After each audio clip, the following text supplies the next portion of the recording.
নমস্কার বন্ধুরা, আজ আমি বানিয়েছিলাম রাশিয়ান চিকেন কাটলেট। তাহলে আসুন দেখে নেওয়া যাক কিভাবে এই চিকেন কাটলেট বানিয়েছি। আমি নিয়েছি চিকেন, আপনারা বোনলেস নেবেন তাহলে সুবিধা হবে। আর আলু আর ডিম সেদ্ধ করে নিয়েছি, গাজর বিনস কুচিয়ে নিয়েছি, আর লাগবে চিজ আর মাখন হোয়াইট সস বানানোর জন্য।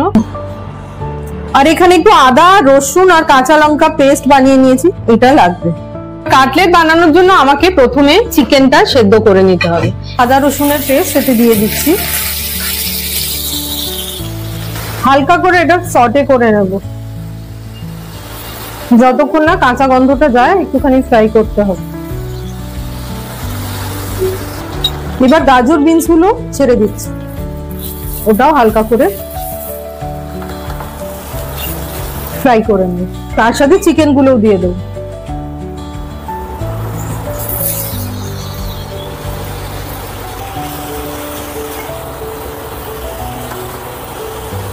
চিকেন গুলো খুব বেশি কষার দরকার নেই, একটুখানি জাস্ট সটে করে নিতে হবে। চিকেনের কালারটা চেঞ্জ হলে হালকা করে ভেজে হয়ে যাবে। চিকেনটা যেটুকু ফ্রাই করা হয়ে গেছে, এবার এতে আমি জল দিয়ে দেব। খুব বেশি জল না, অল্প জল দিলেই হবে। এটা ঢাকনা বন্ধ করে কিছুক্ষণ সেদ্ধ হতে দিতে হবে। একটু নুন দিয়ে দিলাম এর মধ্যে। ব্যাস, আমি চিকেনটা এবার অন্য পাত্রে ঢেলে নেব।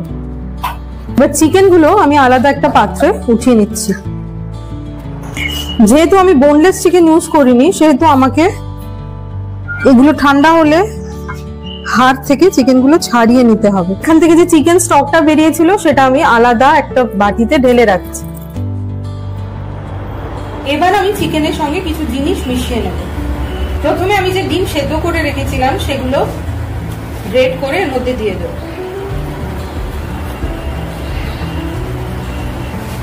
এবার আলুগুলো দিয়ে দেব। ডিম আর আলু আমি দিয়ে দিয়েছি, এবার দিয়ে দেবো চিজ গ্রেট করে এর মধ্যে দিয়ে দিচ্ছি। এবার আমি যে পানাডাটা বানিয়ে রেখেছিলাম হোয়াইট সস, ঠিক হোয়াইট সস, ওইটা আমি দিয়ে দেবো। ওতে মিশিয়ে নেবো কিছুটা নুন আর গোলমরিচ, খুব ভালো করে মিশিয়ে নেব। পুরোটা মেখে নেওয়ার পর আমরা এবার এগুলোকে অল্প অল্প নিয়ে কাটলেটের আকারে গড়ে নেব।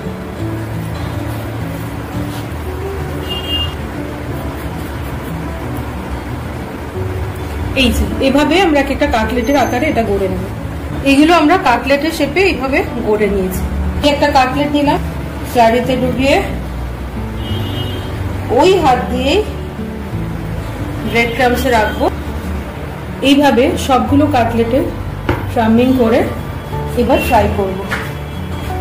প্যানে অয়েল দিয়ে দিচ্ছি, যেহেতু ডিপ ফ্রাই হবে সেই জন্য অয়েল অনেকটা লাগবে।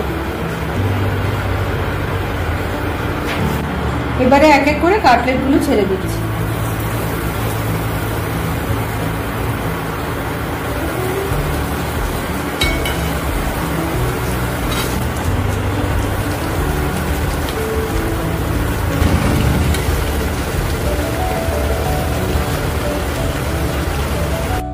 ব্যাস, আমাদের চিকেন কাটলেট একদম রেডি। আমি জানি আপনাদের সবার খুব ভালো লাগবে এটা, কারণ সের স্বাদ একদম অন্য ধরনের, একদম আলাদা। রেসিপিটা ভালো লাগলে লাইক করবেন আর আমার চ্যানেলকে সাবস্ক্রাইব করবেন। খুব শিগগিরই নতুন রেসিপি নিয়ে হাজির হব।